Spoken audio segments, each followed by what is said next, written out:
Howdy folks, and welcome to Hawkmer Outdoors. And on this episode, we're out here deer hunting. And this time, we're using small calibers. We're using a 22-250. This is the first year Indiana has allowed such a caliber to be legal for deer season. We're going to see what it can do. Y'all hang in there with me.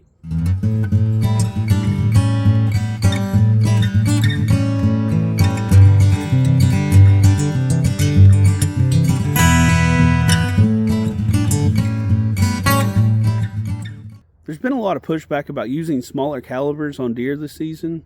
This is the first year that Indiana has allowed using these smaller calibers. And a lot of hunters are saying that it shouldn't be legal. They think that there's going to be a lot of deer that run off wounded. And that could be true if the hunters using these calibers don't do a little bit of research. Number one, get good quality bullets. Bullets made for deer hunting. Sometimes they're heavier bullets, but do know your barrels twist straight. That does play a big part of that. Today I'm using 55 grain bullets, but they were made for deer hunting. I guess a little bit deeper penetrating round. Pick your shots wisely. I know if you're out coyote hunting, a 200-300 yard shot with a 22-250 might not seem like too big of a deal, but do realize that deer are much bigger than a coyote, hopefully. And you're going to be losing energy out there. You get past 200 yards, you probably want to keep those shots a little closer than what you would on a coyote. I had a few shots today when this deer was behind a little bit of brush or whatever, and you know, if I'm using the 450 Bushmaster, the 458 SOCOM or something, I probably would have sent it. I'd probably just let that bullet chew through some of that brush, but not with this 22-250. I waited for a good clean shot, just the slightest twig.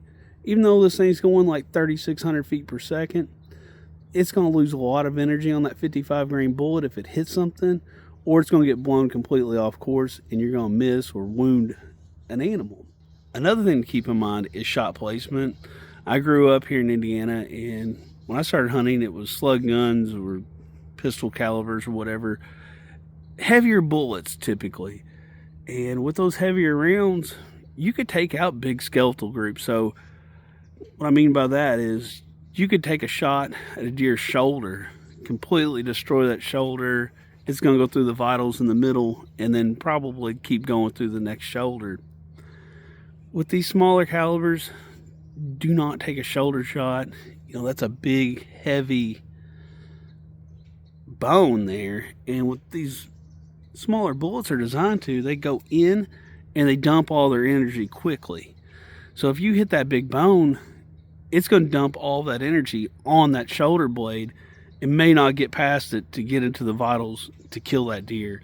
So keep that in mind. Go right behind the shoulder, especially if you're using these smaller calibers.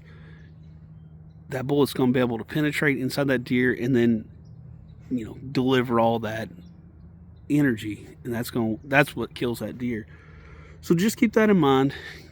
Good bullet selection, know the limitations of these rounds, and also proper shot placement, and these smaller calibers are going to be effective.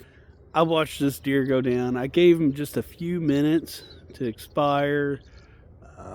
There's no need to rush in on those, especially if you watch them go down and you're pretty confident that they're going to stay down. Just give them a few minutes. You know, there's no need to rush down there and potentially jump up a dying deer and make them run even further. But yeah, we did it. Nice buck out here on my buddy Paul. Thank you, Paul, for letting me hunt down your place. I do appreciate it. Let's go ahead and count them up. 1, 2, 3, 4, 5, 6, 7, 8, 9, 10. Little 10-pointer. Look at this. Look at that. Probably gotten some kind of injury early on when that antler was growing this year. I mean, it regrew like a little claw. Look at that. That's cool looking. A lot of character in this buck. Good shot placement.